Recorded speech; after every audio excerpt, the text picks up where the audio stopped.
Olá! Hoje vamos gravar o nosso 13º episódio e o tema que a gente escolheu foi um tema que eu tenho certeza que muitos de vocês vão se identificar e tem curiosidade de entender um pouco mais, de compreender, né, de conseguir detectar, perceber sinais e, inclusive, sobre direcionamento de tratamento, que é sobre depressão, ansiedade, episódios compulsivos, impulsivos e alguns transtornos de humor que são relacionados a essas comorbidades.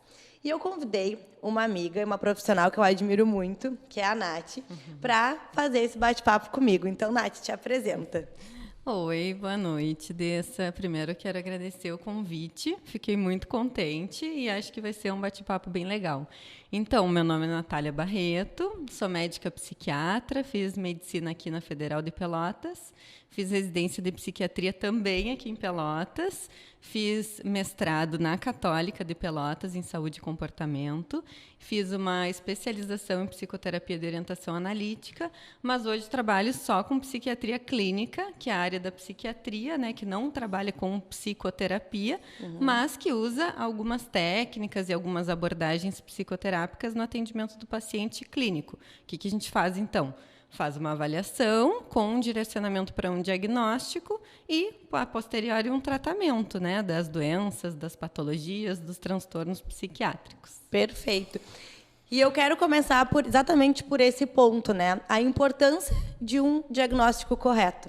Porque hoje em dia eu acho que está muito difundido, né? O que é um transtorno de ansiedade, o que é uma depressão, o que pode ser um TDAH, como a gente estava comentando mais cedo, né? Existe tanta informação, né? E só quem de fato pode dar esse diagnóstico correto é o psiquiatra, o psicólogo, né? E não a população comum, como muitas vezes acontece, ou um diagnóstico feito na internet. Então, trazendo esse assunto de depressão e ansiedade, eu pensei em a gente abordar esse tema pelo crescimento que a gente viu, né, desses transtornos de humor, principalmente depois da pandemia. Sempre existiu, né, mas acredito que depois desse tempo de isolamento, onde não se tinha muito contato com os amortecedores, né, do nosso dia a dia, a gente precisou entrar mais em contato com algumas situações pessoais, com alguns contextos de família, muitos medos, né, por conta da situação financeira, medo de vida, né? A gente precisou entrar em contato com situações que talvez a gente não estivesse pronto ainda para entrar. E isso foi desencadeando, né, além de tudo, com o isolamento social, não ter contato com aquelas pessoas, com as situações que nos fazem bem, isso foi aumentando e desencadeando muito medo, ansiedade, o que resultou nesse aumento abrupto, né, absurdo, de casos de transtorno de ansiedade e depressão. O que tu percebe, assim, de pré-pandemia e pós-pandemia dentro do consultório dessa prevalência dessas situações? Então, a depressão é uma das doenças mais prevalentes ao longo da vida, né? E aumentou 25% depois da pandemia, a prevalência. Então, já tinha uma prevalência alta, uma pessoa tinha a possibilidade, ao longo da vida, mais ou menos de 30% de desenvolver depressão, leve, moderada, grave, etc. E com a pandemia isso aumentou em 25% no mundo todo. Então, o que a gente mais vê são pessoas que estão deprimidas, né, no consultório. E as pessoas que têm depressão, têm algum sintoma depressivo, ansioso, acabam procurando, né, atendimento. Quer dizer, a maioria não procura, mas quem está em sofrimento mesmo acaba procurando atendimento, mas muitas vezes não sabendo exatamente o que está sentindo, né? Eu tenho uma depressão, chega no consultório e, na verdade, tem um transtorno de ansiedade, na verdade, tem uma depressão bipolar, na verdade, tem algum outro transtorno, né? E aí a gente vai cavocando lá a fundo na pessoa e vai encontrando outras coisas. A situação da pandemia acabou realmente trazendo muitos estressores, né? O que a gente sabe? Que a pessoa não tem escrito ali na genética dela, só que ela vai desenvolver uma doença em tal momento da vida. Ela pode ou não desenvolver. Então, por exemplo, eu, Natália, carrego comigo genes. Metade vieram do meu pai, metade da minha mãe. Pode ser que eu tenha uma predisposição a alguma doença. Digamos que eu tenho uma predisposição a desenvolver depressão. E daí, ao longo da minha vida, eu nunca tinha desenvolvido, nunca fiquei deprimida. E durante a pandemia, então, eu tive perda de familiares, eu tive perda financeira, fiquei sem trabalho, fiquei sem encontrar minhas amigas, então, sem a minha rede de apoio, né? E aí, eu trago, então, um estressor. Somo a minha genética com o estressor, e daí, pensando, né, no meu funcionamento mental, que iniciou lá dentro da barriga da minha mãe, né, e daí depois, quando eu nasci, e fui vivendo as coisas ao longo da minha infância e ao longo da minha adolescência, eu fui criando e modelando o meu temperamento, né, a minha epigenética, a minha forma de lidar com as situações, com mais ou menos resiliência em X ou Y situação.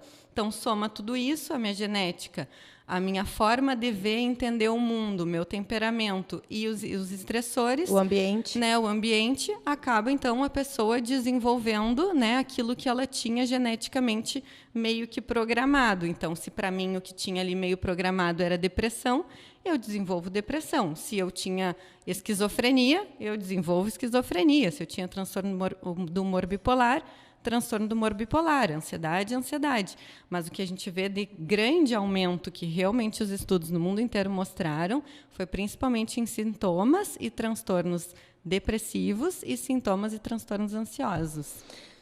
Um dado da OMS, né, que nos traz é que daqui a 30 anos a depressão vai ser a doença mais prevalente, né, e que mais vai nos trazer prejuízos econômicos.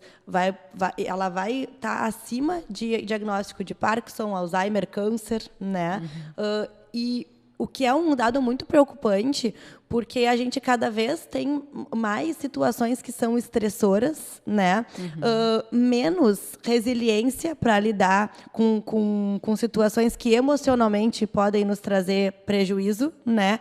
E menos paciência para desenvolver inteligência emocional, né? Tem que estar correndo a milhão, né? Correndo a milhão e sempre se preocupando também em autocuidado, em autoconhecimento, porque eu acho que é uma via de duas mãos. Ao mesmo tempo que a gente quer produzir, quer crescer, quer prosperar, a gente também tem que estar atento, né, a alguns sinais, alguns sintomas que a gente pode apresentar no meio desse percurso da vida de querer crescer, que podem ser sinais de alerta. E para o pessoal que está nos escutando, tá? Quais são os pontos importantes para a gente observar num filho adolescente, ou num pai idoso, né? Ou na esposa, no marido, enfim, nas pessoas próximas que podem ser sinais já de um processo depressivo? Porque acho que, num senso comum, quando se fala em depressão, pensam muito em estar deprimido. E não é o que muitas vezes acontece, né? A depressão, ela pode ser também característica de uma euforia, por exemplo. Então, como explicar para o pessoal esses sinais para que a gente possa estar atento e não deixar isso chegar num nível já mais crônico, né? Num nível mais grave, que muitas vezes é necessário a medicação, né? Para conseguir tirar o paciente daquele quadro. Só para tu ter uma ideia, assim, tu falou isso da OMS, né, da depressão, que vai ser uma das doenças, vai ser a doença, né, que mais acomete pessoas no mundo. A depressão hoje, né, e o comportamento suicida, na verdade, é uma das coisas mais importantes. E na idade de adolescente, adulto jovem, a principal causa de morte é a tentativa de suicídio, né, o suicídio completo, que a gente chama. Então, pensa, é a principal causa de morte de uma faixa etária significativa da população, adolescência e adulto jovem, né? Então, a gente tem que estar de olho mesmo. Como identificar que a pessoa do meu lado está deprimida? O principal é mudança no comportamento, né? Se tem uma mudança muito significativa no comportamento e essa mudança persiste nas últimas 2 semanas ou mais, é um sinal de alerta. Porque a maioria dos transtornos psiquiátricos a gente precisa de mais ou menos essas 2 semanas para conseguir fechar um diagnóstico. Óbvio que quando os sintomas são muito graves, a gente não precisa esperar completar os 14 dias, né? Mas se os sintomas são leves, moderados e a pessoa teve uma mudança no seu comportamento e isso já perdura pelos 14 dias, já significa que existe um problema ali. Depressão, como que a gente vê, né? Nos adolescentes nem sempre é igual nos adultos. Tu estava falando de uma depressão assim que todo mundo conhece, aquela pessoa que chora, Sim. aquela pessoa que se sente triste, aquela pessoa que está assim sem energia, sem ânimo, que nem às vezes eu brinco no consultório, né? Aquela pessoa que colocou o óculos da depressão, que está enxergando tudo cinza, né? Tudo perdeu cor, a pessoa perdeu o prazer e a vida com as coisas. Tá, essa pessoa é mais característica e a maioria, né, das pessoas ao redor vai perceber que ela está deprimida. Mas e o adolescente, a criança? Às vezes a irritabilidade é o mais importante, às vezes a dificuldade com o sono, porque a depressão influencia no ritmo biológico da gente, né? No idoso, uma falta de apetite, uma apatia, uma predisposição a outras doenças, aí não come bem, acaba ficando doente de outras situações, sente muita dor no estômago, dor no braço, dor nas costas. Bom, isso são algumas características, algumas coisas que a gente tem que estar de olho, né, para saber da depressão. Mas daí tu falou também dos tipos, né, de depressão. Às vezes a pessoa chama tudo de depressão, como eu estava falando antes, e não é. A gente tem assim vários tipos, né, de depressão. Então, por exemplo, a depressão unipolar é essa característica, que a pessoa ou está com humor normal ou ela fica com o humor para baixo. Então, tudo fica para baixo. Ela fica lentificada, ela fica sem energia, ela fica sem fome, o sono fica ruim, ela é chorosa, ela é desanimada, ela não tem prazer pelas coisas. Aí depois a gente tem a depressão bipolar, que é uma depressão mais atípica, né? É uma depressão que sim, pode ter o choro, a tristeza, mas geralmente traz uma irritabilidade, uma angústia, pode trazer bastante sintoma ansioso junto, pode trazer uma hiperfagia, então a pessoa comendo muito mais, né? Que a depressão característica geralmente diminui o apetite. Na depressão bipolar, na depressão que tem sintomas atípicos, geralmente aumenta o apetite. Aquela pessoa que dorme sem parar. Eu já vi paciente que dormiu assim 2 dias seguidos, sabe? Sem levantar praticamente nem para fazer xixi. Então, né, tem umas características atípicas e é claro que eu estou falando de algumas graves, né? Claro, claro. Mas daí a gente pode falar da depressão sazonal, que é uma depressão que também acende um alerta para o transtorno do humor bipolar. Aqui no Rio Grande do Sul não tem tanto, né? Mas países que ficam muito tempo sem ter sol, dá para ver muito a depressão sazonal. A pessoa entrou ali outono, inverno, começa a se deprimir e saiu a primavera, a pessoa reacende, né? Mas aqui na cidade, ainda mais agora nessas épocas de muita umidade, tu sabe que no consultório eu observo muito, não chega a ser, obviamente, um diagnóstico depressivo, Sim. mas um comportamento deprimido, posso falar assim? Mas é que daí é por causa do nosso ciclo circadiano, nosso ritmo biológico, né? Lá dentro do cérebro da gente tem todo um controle das nossas funções físicas e mentais. E aí, através da retina, né, vai a informação para o cérebro se é dia ou é noite. Sim. Quando começa a ficar mais tempo noite e menos tempo dia, menor iluminação solar, o nosso organismo vai diminuindo a energia como se a gente fosse hibernar, né? E daí isso, em algumas pessoas que têm uma sensibilidade maior, elas podem inclusive se sentir entristecidas, se sentir mais para baixo. Mas daí isso geralmente não dura 2 semanas seguidas. Entendi. Não tem um prejuízo no trabalho, né? Entendi. Mas eu também, tipo, um dia assim como hoje, eu tô, né, xoxa. Aí um dia de sol, nossa, que maravilha. Melhora. Mas isso não perdura, né? E não me traz sintomas suficientes de gravidade. Porque na psiquiatria a gente trabalha principalmente com 2 coisas: intensidade e quantidade. né? O quão intenso é o sintoma? Chega a prejudicar o dia a dia da pessoa? A funcionalidade dela, Exato. Relação com pessoas, trabalho. E existem também sintomas... E a quantidade, o número de dias que isso dura, né? Sim. E existem também situações onde tu vai ter alguns episódios deprimidos depois de alguma situação pontual, né? Saiu de um relacionamento, saiu de um emprego, algumas situações assim que vão acabar abalando, né? Ah, sim, nem é tudo que a gente medica e nem é tudo que a gente dá diagnóstico, né? Tudo. Por isso que eu sempre digo, eu não atendo doenças, eu atendo pessoas, Perfeito. né? E aí, então, tem que entender todo o contexto daquela pessoa, né? Por exemplo, a consulta não tem como durar menos do que 50 minutos a 1 hora, a minha, né? Ao meu ver, assim, da forma que eu trabalho. Por quê? Eu preciso entender como aquela pessoa vive, com quem ela vive, o que ela faz, o que é o normal dela, o que é o não normal dela. É tudo muito individualizado, né? A gente lê os estudos e tem uma porcentagem e está falando em termos populacionais. Mas quando eu vou rebater aquilo e trazer para dentro do meu consultório, eu vou ter que ver no individual, né? Só tu vai ser como tu é, não tem outro igual. Por mais que, por exemplo, uma pessoa tenha o mesmo diagnóstico que outra, a tua característica nunca vai ser exatamente igual a outra, porque o teu estressor foi porque tu fica mais deprimida, cansada, e o outro fica deprimido, alerta, né? Então, cada um é especial. Pois, e por isso que é importante o direcionamento individualizado da medicação, né? Exato. Acho que isso é importante trazer também para o pessoal. Porque eu vejo muito no consultório que chega um paciente deprimido e com um medicamento novo. Ah, mas tu consultou com um psiquiatra? Não, é que a minha amiga está tomando esse, eu consegui a receita. Né? Pois é. E aí a importância de entender que cada um tem a sua química, a sua genética, os seus estressores, né? Vive em um ambiente diferente. Então, o medicamento, às vezes, ele vai ser combinado com outro, né? Por conta dos teus sintomas, do teu funcionamento. Por isso que eu não posso usar o medicamento do vizinho, do amigo, porque isso pode, inclusive, né, intensificar os meus sinais. Por exemplo, né? Tu estava falando antes de transtorno do humor bipolar.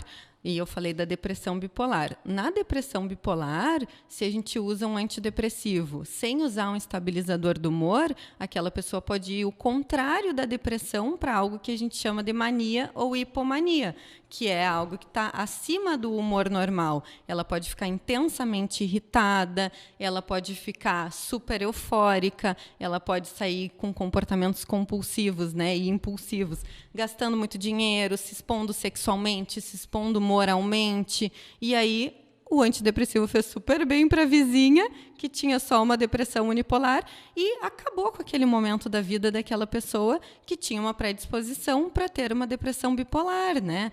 Por exemplo, uma depressão pós-parto, que também é relativamente comum da gente ver, né? Depressão pós-parto a gente tem que tomar um cuidado, porque tem uma característica, uma possibilidade de ser uma depressão bipolar muito maior do que outros tipos de depressão. Então, colocar um monte de antidepressivo nessa mulher pode gerar uma virada maníaca, né? Uma aceleração, uma euforia, e daí isso traz um monte de prejuízo. E os remédios, como que eu, Natália, né, psiquiatra, decido qual remédio que eu vou prescrever para uma pessoa? Bom, vou ter que conhecer quem é essa pessoa, qual a idade dela, ela tem outras doenças físicas, né, doenças clínicas? Sim ou não, né? Quais são? Que outros remédios ela toma? Qual o objetivo dela com o tratamento, né? Ou o que ela não tolera com o tratamento? É muito comum, para mim, eu atendo bastante gente jovem, né? Então, é muito comum as pessoas me dizerem: Natália, eu já tomei antidepressivo e eu fiquei sem libido. Natália, eu já tomei antidepressivo e eu engordei. Eu não suporto a ideia de engordar de novo. Bom, então, eu vou ter que escolher, dentre o rol dos antidepressivos que estão indicados para aquela pessoa, qual deles me dá menos chance ou me dá certeza de que não vai aumentar o peso dela, né? Então, talvez o outro não. A outra é super magrinha e até gostaria de engordar um pouquinho, né? Então, aí o outro tem ejaculação precoce. Até seria bom um antidepressivo que dá uma mexida na questão sexual, que dá uma segurada na ejaculação. Não tem como um antidepressivo ser perfeito para todo mundo, né? Então, a gente vai trabalhar com perfil de efeito colateral, a gente vai trabalhar com características individuais de cada um. Se aquela pessoa tem um familiar que faz um tratamento ou que já fez tratamento e já usou uma medicação, se for um familiar de primeiro grau, já me traz informações valiosíssimas, né? Um mesmo remédio tem uma possibilidade muito grande de funcionar dentro de uma mesma família, já que a genética, né, é muito parecida. Perfeito. E, Nath, nem sempre é necessário a medicação, né? Não. Então, alguns casos depressivos, a gente consegue fazer o tratamento com a psicoterapia, né? Com bom direcionamento. Então, Dessa, olha só, cada vez mais as pessoas, às vezes, não valorizam, né? Mas cada vez mais tem estudos relacionando atividade física e depressão, atividade física e ansiedade, atividade física e transtorno do humor bipolar. E qual o resultado de todos esses estudos? Todas as pessoas que incluíram atividade física no tratamento tomaram uma menor quantidade de medicação e, quando tinha indicação de retirar o remédio, conseguiram retirar antes e se mantiveram bem após a retirada da medicação. Então, atividade física é imperativo. E, às vezes, eu escrevo no receituário, inclusive, atividade física regular, né? Lá no consultório também. Um dos métodos de tratamento, eu sempre digo, eu preciso que tu te exercite. Por quê? A atividade física, além de modificar também a tua produção hormonal, né, a tua química, ela direciona essa ansiedade, né, que muitas vezes está por trás para outras coisas. Tu consegue canalizar isso. Então, não é nem pensando num padrão estético, né, para tratar um paciente que está deprimido ou que está com muita ansiedade, é pensando em saúde, exatamente. Sabe que nos estudos, a maioria dos estudos tem como atividade física aeróbica, né, que no fim das contas ajuda a perder peso, mas não ajuda assim a modelar a musculatura, né? Bom, tu vai saber muito melhor do que eu dessa parte de composição corporal. Mas o quanto estar em movimento, né? E daí tem que ser regular. Não adianta eu fazer hoje, correr 10 quilômetros e ficar 15 dias sem fazer nada, né? Regular e intencional, porque tem gente que me diz assim: mas eu caminho pelo centro a tarde inteira. Não, eu quero uma atividade física intencional. Eu quero que tu saia de casa com a intenção de te exercitar. E outros fatores também, né, Nath, que o pessoal não leva a sério, como entrar em contato com a natureza, colocar um pé na areia, numa grama, né, olhar a natureza, tu conseguir estar mais em contato com isso e prestar atenção naquele momento. São situações muito simples, né, mas que pela nossa correria, e muitas vezes até pelo estado que a pessoa se encontra, né, não consegue prestar atenção. E aí eu vejo que é um ciclo, né? A pessoa está se sentindo deprimida ou está se sentindo ansiosa e, normalmente, o que se busca? São comportamentos compulsivos, impulsivos, que vão ser nocivos para a saúde, porque vão amortecer, num primeiro momento, aquela sensação de mal-estar, mas quando baixa de novo, né, aquela sensação de prazer, de euforia, volta todo o ciclo de depressão, de tristeza, e aí logo tu pensa, vou buscar novamente. E aí tu associa mais um problema na tua vida, né? Porque antes tu tinha controle por aquela situação, por exemplo, usar algum tipo de droga, álcool ou até comida, né? Compulsão alimentar. Tá, então eu tô super ansiosa, eu tô na correria, o meu dia tá horrível, e aí eu vou lá e desconto na comida. Só que daí eu descontei hoje e amanhã o meu dia foi igual ao de hoje, e daí eu não tenho tempo, pedi um iFood e eu também descontei de novo na comida. E aí isso vai trazer, além da minha incapacidade, né, a minha dificuldade e consequente incapacidade de frear isso, mais outros problemas. O meu problema físico, porque eu vou engordar, né? A minha sensação de tristeza por estar perdendo o controle e por esteticamente estar me sentindo mal e, muito possivelmente, um transtorno alimentar, né? Que daí a gente fala basicamente de 3 transtornos alimentares. O transtorno da compulsão alimentar, que é o mais frequente, um dado, 40% das pessoas obesas que procuraram tratamento nos Estados Unidos, procuraram tratamento para a obesidade, tinham um transtorno da compulsão alimentar. Então, isso é super frequente, é mais frequente do que a bulimia e do que a anorexia, e daí todo mundo conhece bulimia e anorexia e não conhece o transtorno da compulsão alimentar, né? E que é uma forma muito rápida, barata, fácil e aceita pela sociedade de acalmar essas sensações ruins, né? Eu tive durante muito tempo compulsão alimentar e até hoje eu faço esse tratamento para não ter recaídas. Então eu precisei reconhecer os meus gatilhos, né? Identificar quais eram os meus estressores para não me expor a isso, porque eu sei que se eu começo a me expor de novo a esses gatilhos, talvez eu não esteja pronta, né, para enfrentá-los e não cair naquela tentação de compulsão, porque eu sei que é uma zona de conforto. E acho que é legal também a gente explicar para o pessoal que quem tem essa predisposição a episódios compulsivos, por comida, por exemplo, muitas vezes resolve aquele problema e, se não tratado, muda o foco.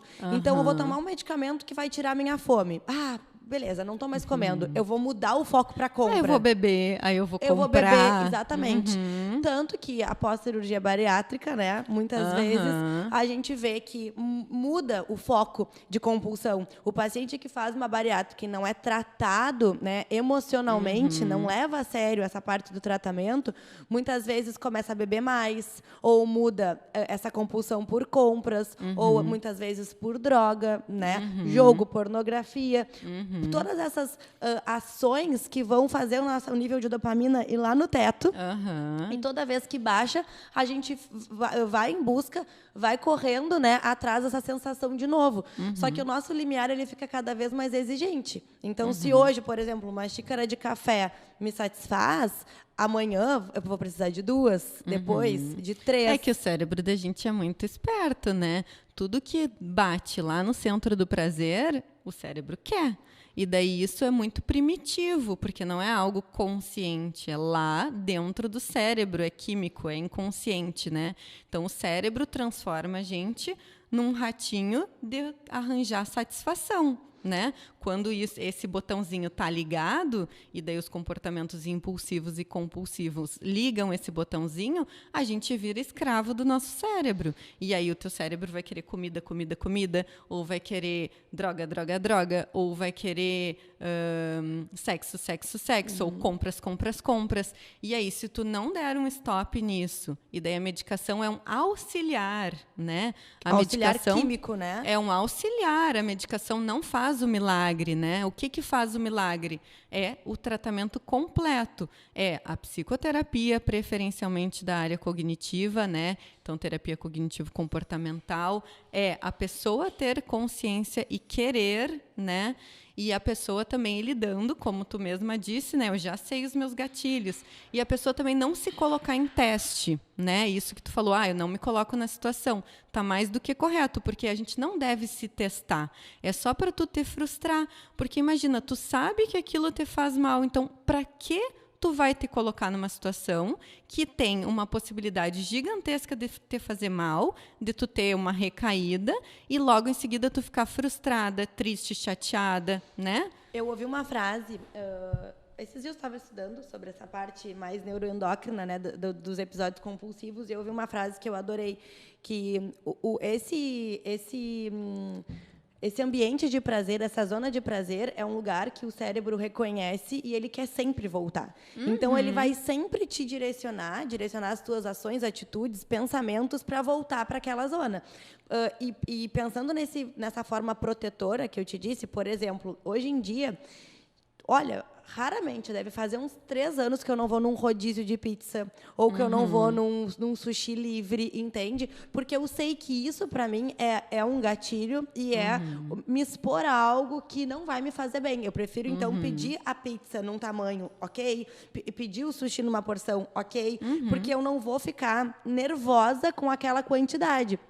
Por mais que eu faça tratamento há anos, por mais que eu tenha essa consciência, eu sei que é ficar cutucando uma área que o meu cérebro reconhece como prazerosa. E eu sei todo o pós que eu sinto depois.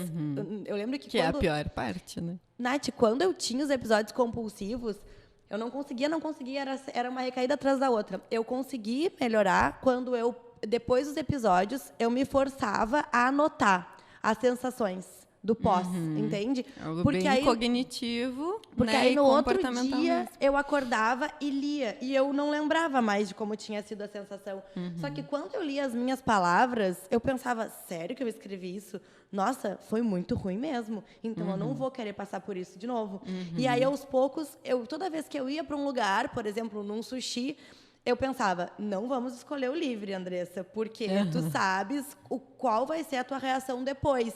E aí isso foi fazendo com que eu diminuísse e ir encontrando estratégias, como atividade física, né, como ler livro, ler coisas que me trazem prazer, que aí eu modifiquei a minha recompensa.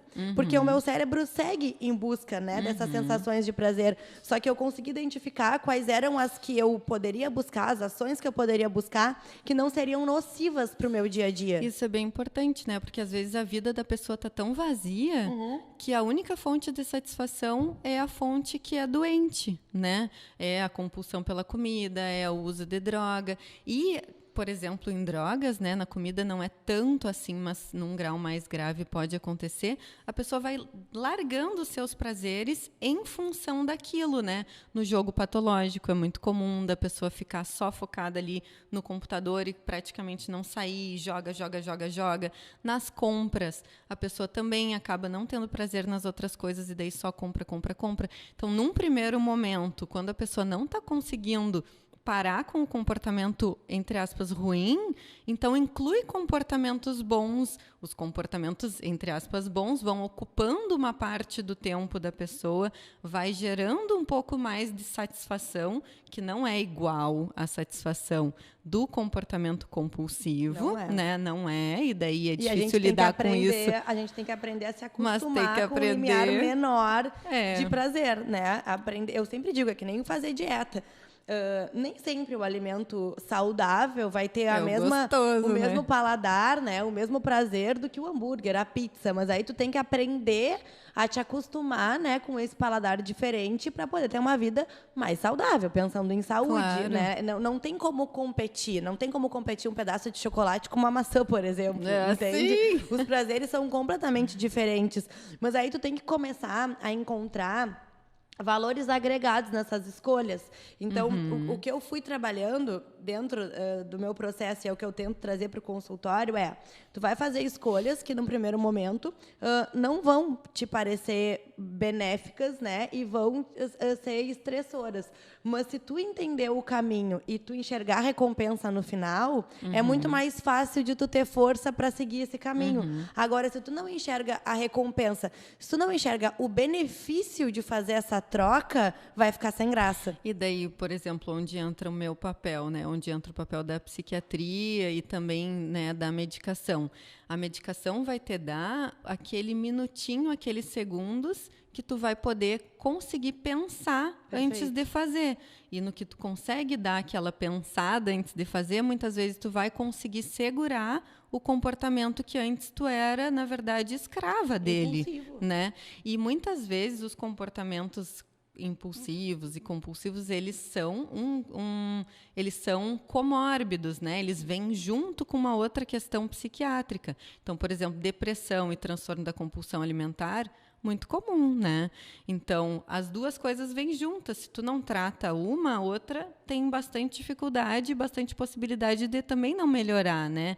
Então, se tu tá muito deprimida e a única coisa que te traz satisfação é um comer compulsivo, tu vai precisar tratar também a depressão, né? E daí, quando que a gente fala em tratamento medicamentoso, que essa é uma grande dúvida, né? E as pessoas, às vezes, vêm no consultório e saem até chocadas quando eu não vou prescrever um remédio, né? Porque daí tem os dois tipos de pacientes, basicamente. Aqueles que não querem vir nunca porque morrem de medo do psiquiatra, que vão ficar dependentes do remédio, que têm medo de ser louco, que têm medo que as pessoas saibam que vai no psiquiatra. E tem aqueles que são mais preciosistas, né? Que daí conhecem algo já sobre saúde mental e tal, se percebem mal e daí vêm em busca de um alívio daquilo que está causando mal. E aí, muitas vezes, as pessoas não têm uma indicação expressa de fazer um tratamento. O que me faz, né, fazer essa distinção?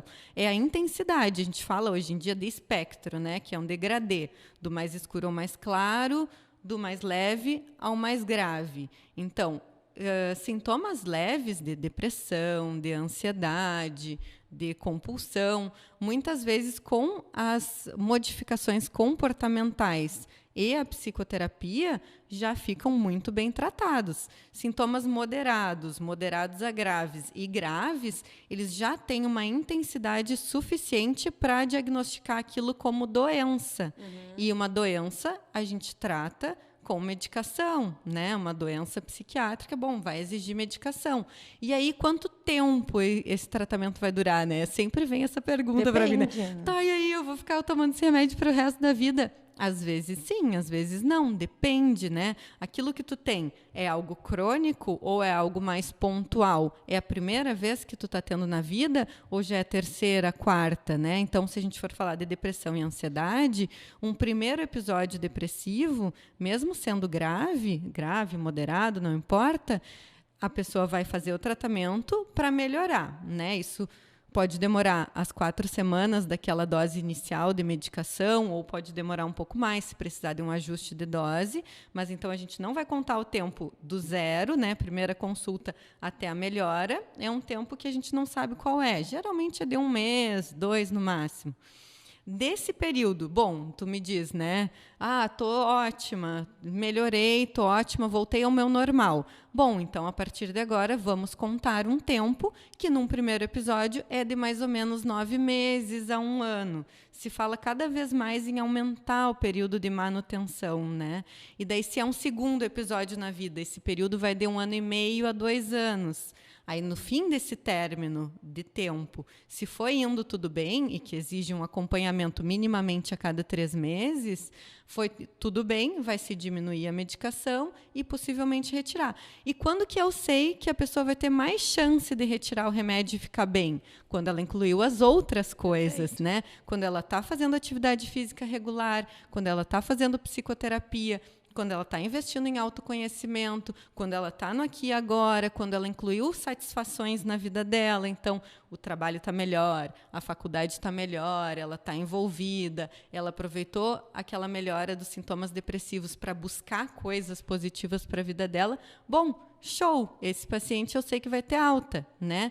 Pode ser que daqui a algum tempo, né? Já que a genética, a gente não tem como passar um scanner e saber, né? E nem os estressores, daqui a pouco a pessoa perde alguém, né? Sim. Então pode ser que daqui a 2 anos, daqui a 3 anos, processo. a pessoa precise fazer um segundo tratamento. E aí, a partir de um terceiro tratamento, hoje a gente já sabe que vale mais a pena manter o tratamento a longo prazo, porque aquela doença já tem características de cronicidade, ou seja, é que nem um diabetes, não vai ter cura, é que nem uma hipertensão, não vai ter cura, a não ser que algo muito mais drástico aconteça, né? Por exemplo, uma pessoa diabética que daí perdeu uma quantidade muito significativa de peso, não tem mais nenhum outro problema, faz atividade física, é relativamente jovem, tá, mas então na depressão e na ansiedade, a partir do momento que a pessoa tem uma depressão crônica, um transtorno de ansiedade que é crônico, vale mais a pena manter a medicação e ela seguir com a vida ok, joia, bem,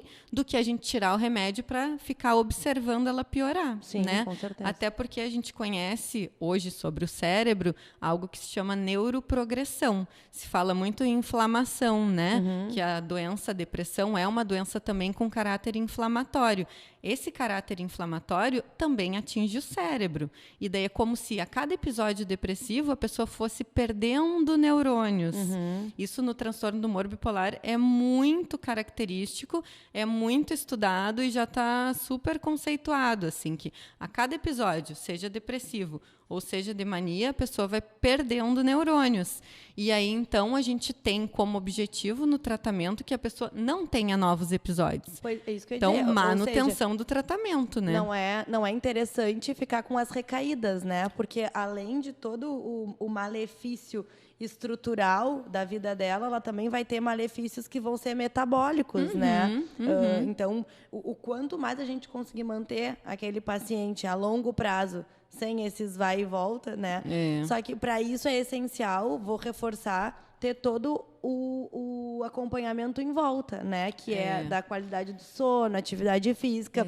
se possível, acompanhamento da psicoterapia, né? Porque a medicação, ela vai ajustar a química, né, do teu organismo, mas ela não vai resolver os teus padrões. Isso tu vai ter que aprender a lidar com as situações, né? Então, por isso que é um tratamento que ele... É multidisciplinar, É né? multidisciplinar, exatamente. E é o que muitas pessoas não entendem, né?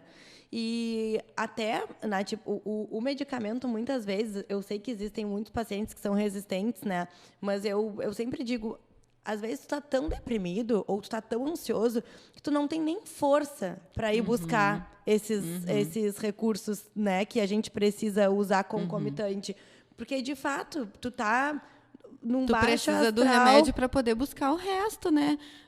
Depressão é sério o negócio, não é brincadeira, não. A pessoa realmente fica sem energia, sem ânimo, não consegue fazer exatamente nada, muito menos buscar a atividade física, né, o cuidado com a alimentação, a natureza, nem o próprio trabalho, às vezes, né, nem as próprias obrigações a pessoa consegue. Mas daí já é num nível mais grave, assim, né? E o ano passado, quando eu passei por um processo depressivo, inclusive foi tu que me ajudou, foi impressionante, assim. Eu sou uma pessoa muito ativa, que gosto muito de fazer as coisas, de encontrar as pessoas, amo o meu trabalho. Eu não tinha vontade de fazer nada. Eu só queria dormir, eu não queria mais treinar. Eu chegava na porta da academia e eu dizia para o meu personal, eu não vou conseguir descer. Eu não tenho força para descer. Eu chegava para atender e pensava, eu queria ficar em casa dormindo o dia inteiro. Foi aí que eu comecei a me dar conta que isso não era um comportamento que combinava comigo. Né? E aí isso foi se estendendo por um longo período, até que eu comecei a, de fato, fugir das minhas obrigações do dia a dia. Aí foi que eu entrei em contato contigo. Não, peraí, realmente... E tu viu a importância de tu te conhecer, né? Exatamente. Tu saber como é o teu funcionamento normal e daí identificar que aquilo não é normal para ti, que aquilo já está durando um período de tempo que está te causando um prejuízo e que mesmo que tenha um estressor, uma situação, né, que piorou, que causou, que desencadeou, já não é mais justificado aquele sintoma todo durante todo aquele tempo para aquela situação. Aquilo foi só um gatilho, né? Que daí iniciou um processo depressivo e que daí sem medicação é bem complicado, né? Se fala assim que uma depressão moderada, por exemplo, que não chega a sintomas tão graves, se não tratada, ela vai durar em torno de 5 a 9 meses. Meu Deus. E daí pensa o prejuízo de uma vida de uma pessoa, vai perder 1 ano, né, de vida. E não é nem só o perder, né? É todo também o impacto que isso tem nas tuas relações familiares, profissionais, né? Muitas vezes tu acaba destruindo relações, né? Te afastando de relações por conta desse comportamento que eu acho que quando a gente não está pronto para aceitar esse processo, a gente muitas vezes vai colocando embaixo do tapete, entende? As nossas ações. Vai tentando hipercompensar de alguma forma, né? Mas é que o cérebro da gente, e a gente é esperto, né? O cérebro da gente é esperto também. Ele vai tentando realmente usar forças de onde não tem e tentando hipercompensar das formas que dá para que tu sobreviva. Só que daí chega um momento que aquilo não deu conta ou trouxe um problema a mais. E aí tu te dá conta, ou aquilo não funcionou e daí a ladeira abaixo, né? Agora, um momento confissão, né? Eu também já estive deprimida, né, gente? Então, não é à toa, né? Às vezes que a gente está na área, a gente se percebe muito mais. E para mim, teve características parecidas, mas um pouco diferente do que para ti. Por exemplo, eu percebi que eu estava deprimida quando eu também parei de ir na academia, não tinha vontade mais de ir, ia me arrastando. Ficava o tempo todo pensando, assim, olhando para o meu personagem, eu pensando, vou matar esse cara. Eu não tenho força para levantar. Eu acho que eu vou me fazer para ver se ele me dá menos exercício hoje. Tá, foi o número 1. Depois eu comecei a ir trabalhar e eu amo estar no meu consultório, tanto que agora eu saí de todos os outros trabalhos e estou só no consultório 100% do meu tempo de trabalho. E eu pensava... Tô cansada, queria ir embora, e pensava, eu tô mal. Até que um dia eu estava deitada, assim, no sofá da minha casa, tipo, um dia ótimo, com sol, que sempre me faz bem, que sempre me dá vontade de sair. E eu entrei em casa na sexta de noite e já era domingo de tarde e eu só tinha tomado banho e trocado de pijama. E daí eu pensei assim, nossa, eu passei a semana inteira dizendo que eu tô mal, eu tô atirada, estaqueada no meu sofá, alguma coisa de muito ruim tá acontecendo comigo, né? Aí fui fazer um retrospecto, assim, e daí já fazia mais do que 2 semanas que as coisas foram começando a ter prejuízo. Por exemplo, o WhatsApp.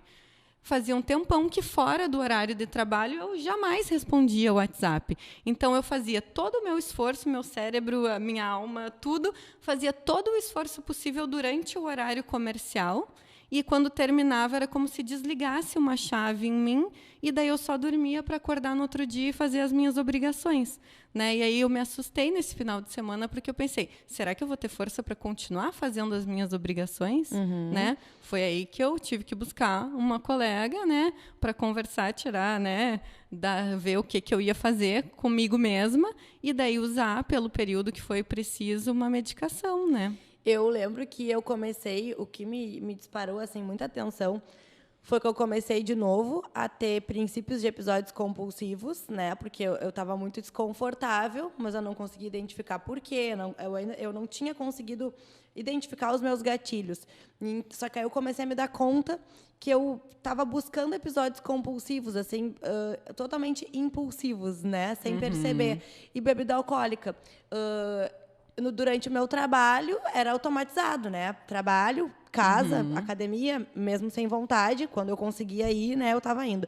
Mas aí, final de semana, se eu não bebesse, parece que eu não me anestesiava. Então, eu precisava estar anestesiada. Até que eu comecei a me dar conta. Mas, espera aí, a busca pela bebida alcoólica, ela é para um relaxamento, porque eu realmente gosto da bebida, ou ela é para estar tapando um buraco, né? Um vazio, de novo, para estar mascarando alguma coisa? Que é o que muitas pessoas fazem de forma sutil, né? Hoje em dia. Chega em casa todos os dias do trabalho e abre uma cerveja, toma um vinho. Isso já mostra um certo desconforto com uma rotina, porque não é uma forma de relaxamento que é saudável e que não é nocivo para o teu funcionamento de sono, né, de saúde como um todo. Então, por isso que eu digo que tem alguns sinais que a gente vai começando a apresentar na nossa rotina e vai tentando trazer, que pode ser um sinal de alerta. A mesma coisa com compras. Isso tudo foi ano passado, quando eu comecei a perceber que tinha alguma coisa mal. Eu não conseguia ficar sem viajar muito, muito, muito, muito, muito, ou comprar muitas, muitas, muitas coisas, entende? Porque aí parece que eu ficava num vazio, assim, num limbo, numa coisa que eu não sabia, eu não conseguia mais identificar para que a minha existência acontecia. E aí, quando eu comecei a me questionar sobre isso... É que daí tu fica só no comportamento, total, né? Fica fora todo e qualquer pensamento. Tu só tem o comportamento, né? E aí é como se tu ficasse realmente com a cabeça vazia, né? Porque daí tu não raciocina para não entrar em contato com aquilo que está te incomodando e te deixando triste e deprimida. E daí fica tentando hipercompensar de outras formas, né, anestesiando aquela sensação. Só que daí dá ruim, né? Porque daí traz o prejuízo, né? As compras tu te sente sem conseguir parar de comprar, daqui a pouco a conta vem literalmente, né? Sim, vira uma bola de neve. Vira uma bola de neve, exatamente. E se tu não tem esse controle, né, tu vai vivendo, como eu disse, nesse ciclo, né? Porque todos os dias tu vai buscando uma nova forma de prazer que vai ser certamente nociva para ti, e tu te acostuma com aquilo. Tu já nem pensa, tu automatiza aquele comportamento. E tu sabe outra coisa que agora tu falando, né, fui fazer uma reflexão sobre quando eu estive deprimida, e aí me identifico com algumas pessoas que dizem, quando estava tudo ruim eu dei conta. Aí quando a poeira baixou, é que eu percebi. Óbvio, porque a gente vai tentando realmente dar conta das coisas, porque a gente não tem outra opção, né? Quando que eu me deprimi? Depois que minha mãe teve câncer, veio se tratar aqui em Pelotas, e na sequência a gente descobriu que a minha irmã estava com câncer e também veio se tratar aqui em Pelotas.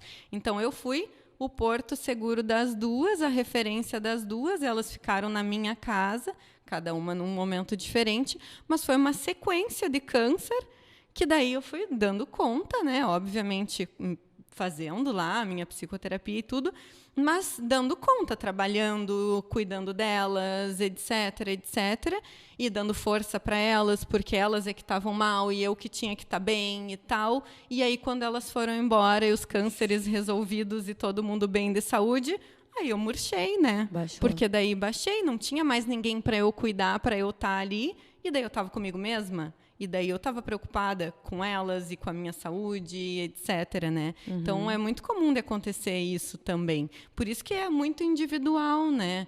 Cada pessoa vai ter sintomas, vai ter uma hipercompensação, vai ter alguma característica que é só sua. No meu caso, isso veio também depois de um hiperfoco. Claro que nem se compara com a tua situação, né? Mas foi depois da minha mudança, que foi uma mudança traumática para mim, que eu passava trabalhando e envolvida com a mudança. Quando acabou a mudança, parece que eu não tinha mais onde direcionar aquela energia, aquela atenção, né? E aí a coisa começou a desgringolar, literalmente. Mas aí foi o que eu te disse, eu comecei a me dar conta, né, desses sinais e é importante a gente se conhecer, porque eu mesmo que moro sozinha, eu disfarçava muito bem para os outros, né, toda a situação. Pouco eu conseguia expor, né, como eu estava me sentindo. Acho que quando tu mora com ainda família, ou tu é casada, né? Alguém percebe que tu não tá bem, percebe, né? exatamente. Para mim também ninguém percebeu. Porque eu tive que perceber, né? Eu moro sozinha, talvez a pessoa que trabalha lá em casa, ela chegou a comentar alguma coisa, perceber que quando eu ia almoçar em casa, eu estava tirando um soninho, que não é comum para mim dormir depois do almoço, né? Então, que eu estava mais cansada. Mas a importância da gente se conhecer, né? Para tu perceber que algo não está bem e tu buscar ajuda. E a importância, assim, de quando a gente percebe um comportamento diferente num amigo nosso ou na pessoa que mora com a gente, né? Familiar, namorado, marido, né, esposa, etc. Já identificar, conversar com a pessoa, peraí, o que está acontecendo? Eu estou percebendo que tal coisa está diferente, né? Como tu está te sentindo? E aí ir atrás mesmo, né, efetivamente, porque tem alguns sinais, né? Só que se tu é uma pessoa que vai dando conta, não fica tão evidente para quem está de fora, né? Perfeito. E, Nath, quando a gente consegue diferenciar e também mostrar para o pessoal como reconhecer um paciente que está ansioso e que é ansioso? Porque existe muita diferença, né, entre eu estou no momento mais ansiosa, estou com novos projetos, estou tentando fechar, enfim, né, projetos fora da cidade diferentes, então eu estou ansiosa por essa situação. Ou não, eu tenho um funcionamento ansioso e isso pode rapidamente se tornar prejudicial se eu não aprender a controlar, porque o transtorno de ansiedade generalizada, eu acho que, além da depressão, né, é um dos transtornos que a gente mais vê, mais acompanha no nosso dia a dia, não só no consultório, mas até... Ele é muito comórbido com outros transtornos. Exatamente. Né? Então, eu queria que a gente passasse para o pessoal como entender se estou, né, ou se sou, e também como diferenciar se é um transtorno de ansiedade generalizada ou se está concomitante, né, já com algum outro transtorno de personalidade que possa ser confundido como uma bipolaridade, né, ou alguma coisa do tipo. Tá, então, tu falou agora em personalidade e ansiedade, acho que tem uma imagem mental que eu faço, né, no consultório para explicar para os pacientes o que está vinculado à personalidade e o que está vinculado ao humor, à ansiedade, às outras coisas. Que é basicamente assim, eu não sou arquiteta e nem engenheira, então se eu falar alguma coisa de errado, né? Pode acontecer. Mas quando tu vai construir um prédio, tu começa pelas fundações, né? Tu não tem como colocar andares sem ter algo sólido ali que não vai afundar, ainda mais aqui em Pelotas, né? Puro banhado. Bom, então tu vai fazer as fundações. Depois tu vai levantar as vigas, os pilares, né, daquele prédio. E aí tu vai começar a colocar os andares. Isso é a nossa personalidade. Isso daí começou na genética, começou lá no espermatozoide com óvulo. Isso daí começou no nosso pai e na nossa mãe, antes da gente existir. Então, isso é o que a gente tem de estrutural na nossa personalidade, né? É o que vai nos dizer como vai ser o nosso funcionamento. Agora, por exemplo, se eu pegar essa sala aqui e quiser deixar ela toda rosa, cheia de frufru, sofazinho, não sei o quê, talvez eu demore uma semana, 2, 1 mês para mudar ela, né? Mas eu posso mudar tudo num tempo relativamente curto. Isso a gente chama de humor e ansiedade, né? Agora, se eu quiser mudar o teu funcionamento, né? Tu, Dessa, não vai mais ser super alegre, acelerada, agitada. Rarara. Bom, talvez seja possível mudar algumas coisas, só que para te dar condições de tu mudar algumas dessas coisas, talvez tu precise primeiro ter condições em outras, né? Então, construir, por exemplo, 3 pilares na volta daquele que tu quer tirar, senão o prédio inteiro vai desmoronar. E aí, quem faz isso é a psicoterapia. A psicoterapia vai te dar ferramentas para construir mais paredes, mais pilares, para poder tirar aquilo que está, entre aspas, apodrecido. E onde que entra o remédio? O remédio vai entrar aqui, na pintura da sala, no tapete, no sofá. É a perfumaria. Na perfumaria. Então, ao longo da vida da gente, a gente cria também um jeito de funcionar que é relacionado à nossa personalidade, e os transtornos de personalidade, eles estão aí, né? Uma pessoa que tem um transtorno na sua personalidade, ela teve uma fundação que se construiu meio torta, ela teve um andar que faltou um pedaço, né?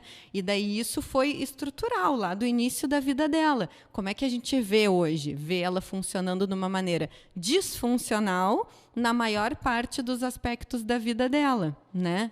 Então a gente vê assim. Aí essa pessoa ou qualquer outra, ao longo da vida, pode desenvolver um transtorno de ansiedade, né? Então, a pessoa já era um pouco mais quietinha, já era um pouco mais de não lidar muito bem com uma crítica, né? E aí, então, ela entra na faculdade e daí na faculdade ela tem que apresentar trabalho, os professores são mais exigentes. Ela mesma... um estressor. Ah, estressores, né? E é uma coisa ótima entrar na faculdade, mas também é um estressor. Estressores não são só coisas ruins. E daí ela passa a ficar ansiosa. Podem ela ser passa... desafios, né? Considerados estressores. Ou até os ciclos, as fases do ciclo vital mesmo.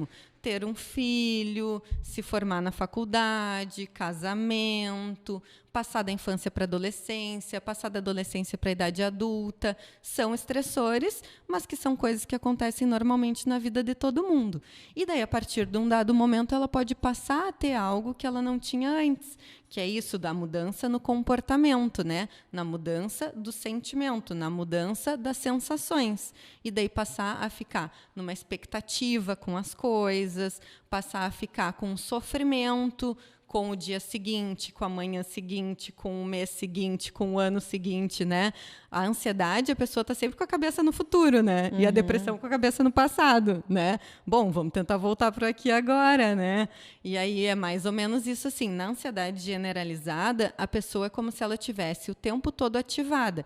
A ansiedade é um mecanismo normal que a gente tem, que se desenvolveu lá para a gente lutar ou fugir, né? De um predador, alguma coisa nesse sentido. Tem um limite para se tornar saudável. Isso, ou só que hoje em dia não tem predadores o tempo inteiro na nossa volta, né? Então, tá, tudo bem, eu ia vir aqui hoje, eu fiquei um pouco nervosinha, né? Daí eu senti um ataque cardíaco, assim, a mão um pouquinho suada. Tá, mas eu tinha uma situação em específico, pontual, que ia acontecer e que era diferente do meu dia a dia, né? Que daí tá ok eu ficar um pouco ansiosa. Agora, a pessoa que tem um transtorno de ansiedade generalizada, ela tá o tempo inteiro assim. É como se o disjuntor lá dentro da cabeça dela tivesse ativado para medo e para o tempo todo ficar em alerta. E eu sempre gosto E é muito cansativo. Imagina tu o tempo todo em alerta, assim, hipervigilante. Tudo que está acontecendo à volta, tu tá prestando normalmente atenção. a ansiedade é o medo das coisas que vão dar errado no futuro, né? Tu vai sempre criando situações Que nem são pro verdade. negativo, né? Porque normalmente uma pessoa que tem essa cabeça mais ansiosa, esse funcionamento mais ansioso, não é um ansioso pensando que vai dar tudo certo e sendo otimista. É um ansioso já sempre com um pensamento catastrófico, né? De que vai dar tudo errado, de que a situação vai ser assim. Eu sempre... Daí a gente separa a expectativa da ansiedade. Comumente, popularmente falando, a gente chama tudo de ansiedade, né? Até postei ali no meu Instagram, nos stories. Ai, ansiosa pelo nosso podcast hoje. Não, eu tô na expectativa Sim. pelo podcast. Algo bom, eu tenho uma expectativa boa. A ansiedade, não. Se eu estivesse ansiosa, eu ia estar pensando, meu Deus, eu vou chegar lá e vai dar tudo errado. E se eu falar alguma coisa errado e você vai atrasar... eu vou ficar com vontade de fazer xixi, vai dar errado, a Dessa não vai estar lá, eu não vou saber o que falar, Isso eu vou tudo esquecer, é a nossa eu vou não sei o mente quê. literalmente nos boicotando, né, Nath? Catastrofizando a situação toda, né? Eu sempre fui muito ansiosa. E, assim, eu criava situações mirabolantes no colégio. Eu lembro na minha cabeça, assim, olha... E aí, o que acontece? Quando tu tem um funcionamento muito ansioso, tu cria essas situações e tu começa a ter atitudes na qual muitas vezes realmente vai te boicotar e vai te levar, né, para situações erradas. Lógico. Eu lembro uma vez... Para corroborar com o teu pensamento, né? Tu acaba te expondo exatamente, a pro situação. teu cérebro entender, tu estava certo, olha aí, ó. Deu merda, literalmente, né? Eu lembro uma vez que eu sempre fui muito nervosa para a prova no colégio, muito nervosa. Então, tipo, eu estudava muito antes, eu tinha que ficar estudando até 10 minutos antes da prova, senão eu achava que eu ia rodar. Eu sempre achava que eu ia rodar, tá? Eu sabia toda a matéria de cabo a rabo e nunca estava bom. Aí teve uma vez que era uma prova de ciências e que eu não tinha estudado tanto quanto eu gostaria. A gente estava na 4ª série, eu acho. Eu nunca esqueci disso. E aí eu matei um período que antecedia a prova para dar mais uma estudada. Só que eu estava tão nervosa que eu botei o despertador para o horário errado e me perdi do horário da prova. E a professora chegou lá indignada e disse, mas o que tu está fazendo? Está todo mundo esperando para começar a prova. E eu disse... O nome dela era Béia. Eu disse, Béia, é que eu precisava estudar mais sobre o planeta tal, porque eu não tinha conseguido repassar. E aí, aquela cena ficou muito na minha cabeça, de Pobrezinha. que eu tinha sempre esse tipo de funcionamento negativando as minhas ações. E aí, consequentemente, muitas vezes, eu tinha ações que me levavam boicote, a um ambiente... né? Que ia ser totalmente estressor, porque aí eu cheguei atrasada na prova, todo mundo ficou rindo, porque sabia que eu estava na biblioteca estudando, que eu era a nervosa da turma. Então, são situações que tu vai criando e tu vai te colocando, muitas vezes, num contexto que vai ser negativo. E quando tu aprende a racionalizar, né? E aí a terapia cognitivo-comportamental te ajuda muito nisso, né? Tipo, não, peraí, vamos entender. E aí eu comecei a fazer... listas de coisas, o que realmente é verdade, o que faz sentido e o que a minha mente está criando, o que não é real. Porque aí, quando eu botava uma lista do lado da outra, meu Deus, eu comecei a entender... Opostas. Exatamente, eu comecei a entender e a racionalizar. Não, mas vai dar tudo certo. Se eu rodar na prova, tá tudo bem, vai ter ainda recuperação. Calma, porque antes eu já ficava... naquela ânsia como se tudo fosse ser negativo, né? E às vezes a pessoa nem sabe o porquê, né? Tipo, a finalização mesmo não está clara, né? É a expectativa de que vai dar algo errado, a catástrofe que vai acontecer, né? E daí a pessoa não enxerga a situação, que daí tudo bem se não passou na prova, tudo bem se... sei lá, né? Não chegou no compromisso no horário. Teve outro ano também que eu fiz o primeiro Enem que roubaram a prova, não sei se tu lembra. Sim. Teve um Enem que roubaram a prova e aí saiu o gabarito também. A gente estudou um ano inteiro para o vestibular. Eu estava muito nervosa. Um final de semana antes, cancelada a prova. Bah. E eu lembro que eu pensava, meu Deus, eu passei o ano inteiro sofrendo e aí tem algumas coisas que tu não tem controle. A pandemia nos trouxe isso, né? Quanta coisa a gente achava que poderia ter controle e a mente ansiosa tenta controlar tudo, né? E quando veio a pandemia, para tudo.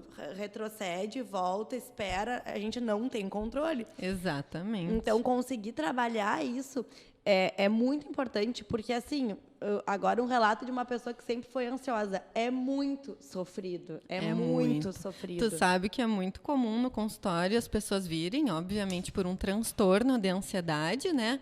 Aí a gente começar a tratar o transtorno de ansiedade, por exemplo, um transtorno de pânico, né?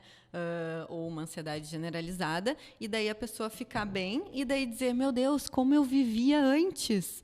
Eu me dou conta que eu era ansiosa de vida inteira. Né? E daí com o tratamento, que daí alivia realmente, né? A pessoa vai lá, faz a psicoterapia, também toma medicação, a pessoa se dá conta que ela viveu uma vida inteira ansiosa, uma vida inteira mal, uma vida inteira nessa expectativa ruim, né? E que daí tem que se reconhecer, sabe? Isso também um passo muito difícil, tipo, tá, e agora? O que eu faço da vida? Mas hoje em Como dia... que a pessoa não se reconhece? Esse ano é o que aconteceu comigo. Esse ano eu precisei entender quem eu sou de novo, assim, porque eu nunca fui desse jeito, e tudo que acontece de errado, que eu tenho calma para entender, para pensar, eu digo para os meus amigos, é que eu tô tratada, gente, porque eu nunca teria atitudes como as que eu tenho agora, entende? Então, eu entender que eu sou uma pessoa, hoje em dia, mais racional, que eu consigo pensar, analisar, ter mais calma, não ficar... E que bom que é ter o controle sobre a tua vida, poder ter uma vida tranquila, né? Só que daí tem pessoas que logo no início do tratamento, ou, né, em momentos assim que se dão conta, elas ficam meio sem saber quem elas são. E daí, tipo, eu era aquilo. Não, aquilo era o que estava doente em ti, né? Por exemplo, alguém que fica impulsivo, né? Que é impulsivo. Aquela pessoa que vem e daí já sai briga, e daí já grita e não sei o quê. É da característica dela. Não, geralmente é alguma coisa que não está bem. Aí trata, aí a pessoa deixa de ser aquela porra louca que era, né? E daí, quem sou eu? Aí é um novo trabalho, inclusive psicoterápico, né? Para a pessoa conhecer quem é ela, sem aquela nata do leite, né? Sem aqueles sintomas que estavam ofuscando, na verdade, a pessoa, né? Para mim, o que é mais estranho hoje em dia é olhar para a comida e não ter episódio compulsivo. Eu ainda acho muito doido, assim, tipo, tá numa festa, num lugar que eu sei que tem comida disponível e eu não tenho vontade de comer, assim, ou eu já vou alimentada, ou realmente eu só aprovo. Isso para mim é uma novidade. E com a bebida alcoólica também, do tipo, eu não quero beber porque amanhã eu quero acordar, eu quero treinar, eu quero estudar. E até para as pessoas que convivem comigo, assim, tu não vai sair, tu vai ficar em casa dormindo. Sério, porque era um comportamento antes sempre de euforia, né? E de busca por vazios. Porque uma pessoa que é ansiosa, ela vai estar sempre querendo ficar ocupando o seu tempo, né? Ela dificilmente vai... O tédio é uma das coisas que mais descompensa uma pessoa não existe com viver ansiedade, no tédio. Né? E aí, quando tu vai aprendendo que o viver no tédio faz parte da vida, né? Que nem todos os dias vão ser super divertidos, super agitados e que tá tudo bem, assim como o estar triste, né? A aprender também a reconhecer as emoções e saber que elas fazem parte, sim, do teu dia a dia, dos teus contextos. Não é todos os dias que eu acordo super alegre, feliz, como normalmente eu sou. Tem dias que eu estou mais chateada, que eu estou mais triste ou até um pouco angustiada com alguma situação, mas está tudo bem. Antes eu não aceitava isso. Eu pensava, não, eu não posso ficar com esse sentimento, eu preciso resolver, eu preciso fazer não sei o quê. E aí, às vezes, não conseguia, porque, obviamente, nem tudo depende de mim, né? Sim. Não conseguia ter essa resolução e aí partia para os comportamentos impulsivos e compulsivos, né? O que hoje eu já consigo parar, analisar. Tá, mas vamos dormir? Eu converso muito comigo. Vamos dormir? Vamos ver se amanhã tu vai acordar com esses mesmos sentimentos? Vamos botar um tênis, vamos para a esteira? Vamos ligar para alguém que te faz bem, né? Vamos conversar? Então, conseguir mudar esses direcionamentos de comportamentos nocivos para comportamentos saudáveis é muito difícil. É muito difícil e é estranho. Mas aí foi o que eu disse... E dá bem mais trabalho e gasta bem mais energia mental, né? Muito. Tem que pensar muito mais. Só que aí tu tem que pensar, como eu já tinha dito no processo, o quanto vale a pena, né, tu abrir mão daqueles comportamentos impulsivos, compulsivos, para ter atitudes e ações que vão ser mais comportadas, digamos assim, né? Pensando numa recompensa que é do bem. No outro dia não acordar te sentindo culpada, porque a sensação de fracasso, né, que a gente sente depois desses episódios é horrível. A sensação de perda de controle é horrível, né? Totalmente. A tristeza, a angústia, o programar fazer diferente, daí dar errado de novo. Tu não ter controle sobre ti é muito horrível, né, Nath? Tu tá diante de uma situação que tu não sabe como tu vai lidar, como tu vai reagir, porque tu racionalmente sabe que deveria ser de um jeito, mas aí emocionalmente tu é impulsiva a ponto de perder o controle. É que nem, como tu citou o exemplo, quem costuma ser grosseiro na fala, né, ou irritado, muitas vezes a pessoa se arrepende, né, porque é um impulso. Só que como ela ainda não aprendeu a lidar com aquilo, ela estoura. E aí depois que ela estoura, né? Ela se arrepende, fica chateado, mas aí nessas ações tu vai machucando pessoas. Exato, né? Tu exato. vai entristecendo relações. Tu vai perdendo relações, inclusive. Vai perdendo né? relações, exatamente. E assim, da mesma forma que as doenças físicas, né, tem uma porcentagem da população que vai ter. Também uma porcentagem da população vai ter as doenças mentais. Só porque elas são subjetivas, elas não tem como não existir, né? Aquilo que é palpável, as pessoas têm uma facilidade de entender, né? Então, fui lá, medi a pressão 3 vezes e as 3 vezes vieram alteradas, então eu sou hipertensa, vou tomar um remédio e vou seguir à risca o tratamento. Agora, eu tô impulsiva, eu tô deprimida, eu tô ansiosa. Não, daí não. Aí eu tenho aqui, sei lá, resolver de qualquer outra forma, né, que não seja buscando coisas saudáveis, etc, né? Agora me veio assim uma coisa que eu anotei para falar e que, né, vai desvirtuar um pouco o caminho do que a gente está falando, mas do quanto assim placebo em todos os estudos funciona em mais ou menos 40% das pessoas. Então, assim, só a tua vontade de fazer algo para ti, benéfico, positivo, saudável, e tu efetivamente ir atrás e te sentir sendo cuidado ou te sentir te cuidando, vai fazer uma diferença. Geralmente o placebo ele não persiste na melhora, né? Ele causa uma melhora que não é para sempre, né? Ele causa uma melhora inicial e que não se sustenta.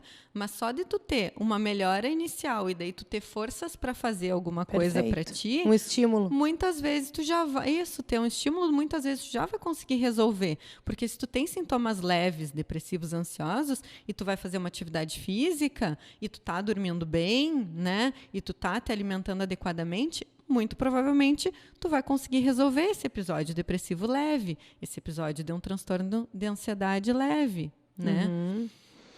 E acho, só para a gente fixar para o pessoal como é importante ter esses pilares, né, fortalecidos. Que a atividade física, como tu já citou, né, sendo um dos centrais para melhorar, para ajudar no tratamento. A alimentação.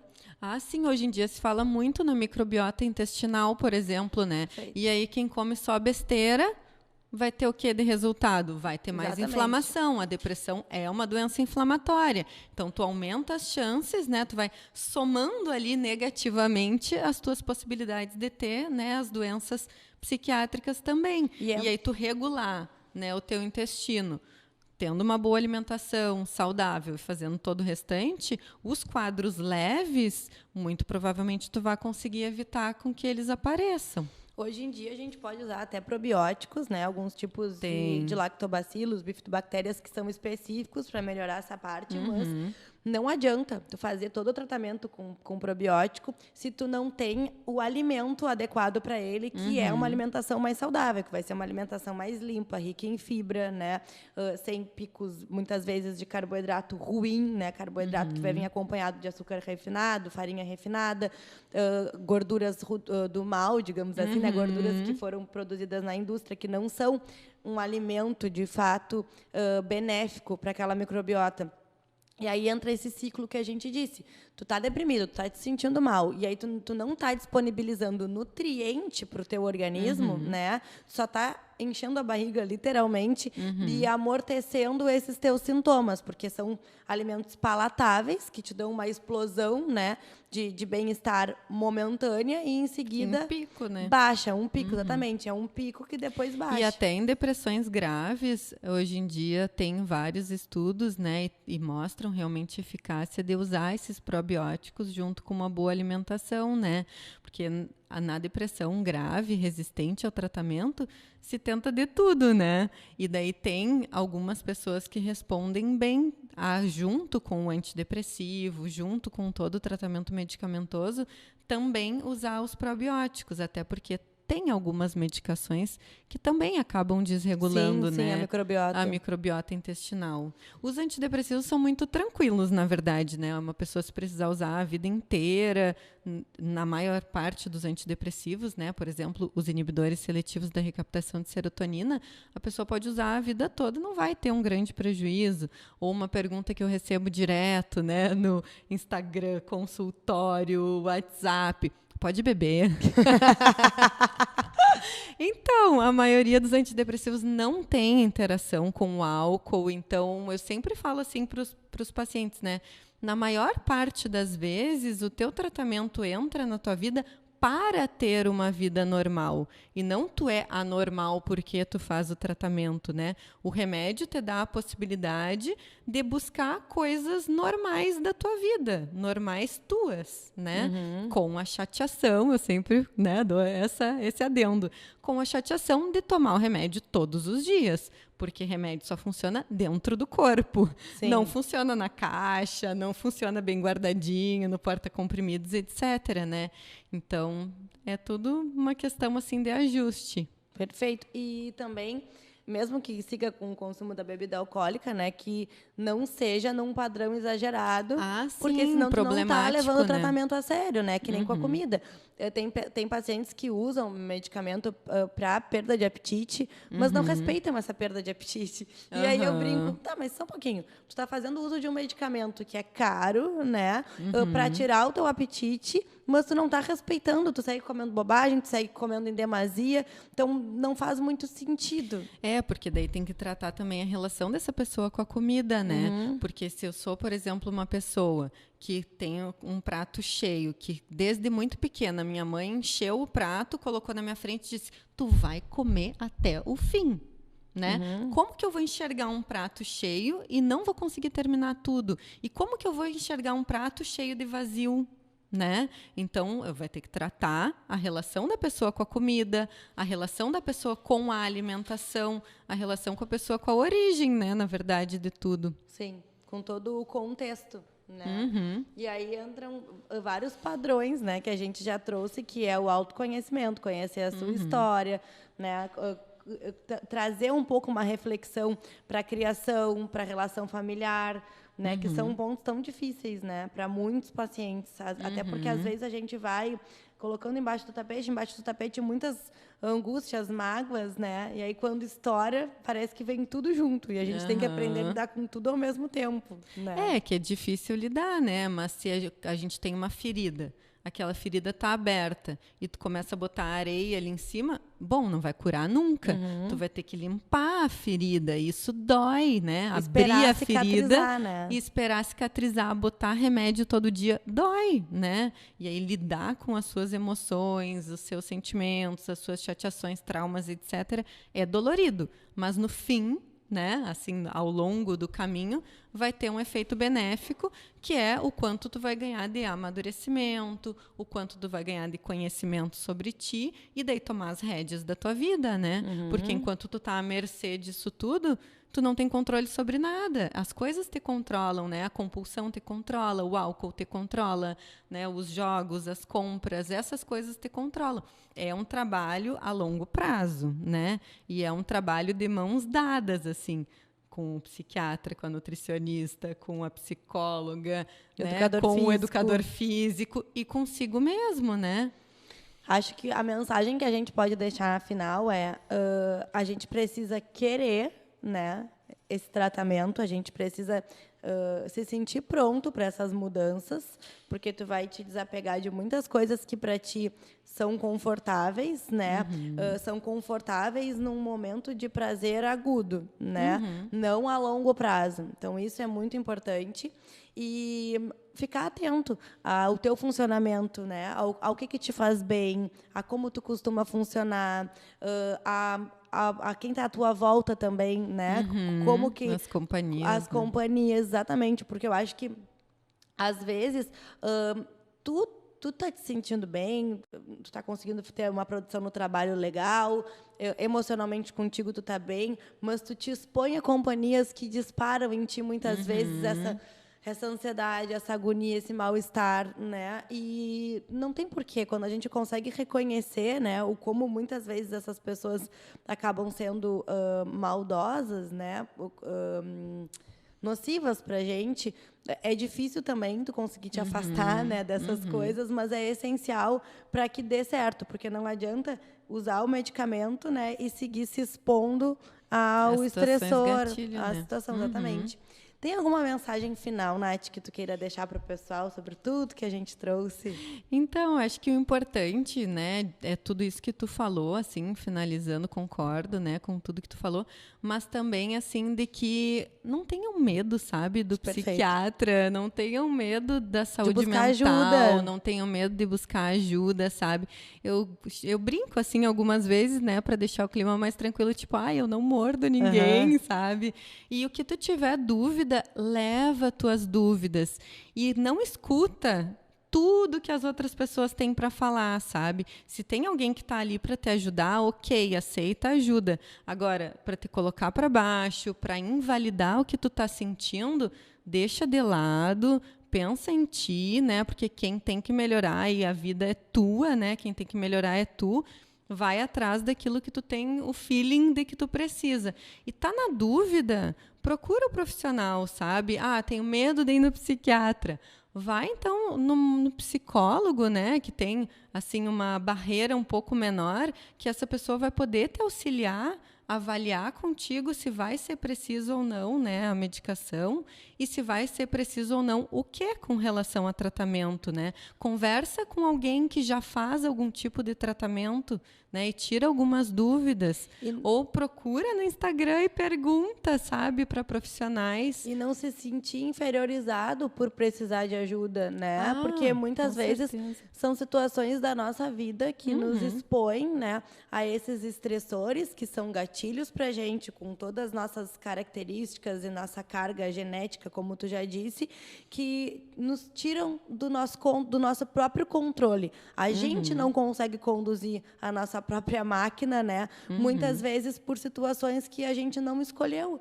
Então, o conseguir aceitar que eu preciso de ajuda para voltar a ser funcional, né? E que não necessariamente isso vai ser para sempre, isso pode ser num momento bem pontual, é importante. Eu acho que para tirar um pouco esse preconceito, né? Sim. E também quando se precisa de algum acompanhamento, algum tratamento a longo prazo, também não ter medo disso, sabe? Porque no fim, né, se tu tiver uma doença reumatológica, uma hipertensão, diabetes, etc., é tão melhor tu estar tratado e seguir a vida normalmente, né, do que tu ter aquela coisa que tá o tempo todo te colocando para baixo, que tá o tempo todo te atrapalhando, que tá não te permitindo crescer nas tuas mais diversas áreas, que te dificulta nos relacionamentos, né? Então, ter uma vida mais leve também significa, algumas vezes, encarar um tratamento a curto ou a longo prazo. Tem que ver o que é indicado para ti, né? Acho que essa é a mensagem, assim, também. Não tem outra pessoa que vai ser igual, não tem outra pessoa que vai ter a mesma indicação. É tu, né? Procura o que é para ti. E entender que esse tratamento vai te tirar de uma exposição a situações que te fazem muito mal, né? E as situações que te trazem muitos prejuízos. Então, tu conseguir voltar a conduzir o teu carro, né? Tu ser o piloto da tua vida, sem que as outras coisas te controlem, é muito importante para a gente ter uma vida mais saudável e mais feliz, né? Com certeza, né? Com certeza. E é um alívio, né? É um alívio. Que bom tu poder fazer as tuas coisas, ser feliz, tu aproveitar teu trabalho, tu aproveitar teus relacionamentos, né? E ser feliz e ver graça nas coisas, que muitas vezes é o que a gente ter prazer, perde, né? Quando a gente nem consegue curtir os processos, quando está deprimido ou quando está dentro de um transtorno de ansiedade, né? Porque a gente, como tu disse, ou está sempre buscando o que já passou ou pensando lá na frente e muitas vezes não aproveita o aqui e o agora, que é tão importante, né, para a nossa construção e para que a gente consiga também construir o que a gente almeja, né, para o nosso futuro. Com certeza. Nath, Ai, muito obrigada. Adorei. Passou voando, nem sentimos. Muito obrigada. Ai, eu que Vamos te pensar agradeço. no nosso próximo tema. Sim. Em breve trazer mais assunto aí pro pessoal. De coração, muito obrigada. Ai, eu que agradeço. Então,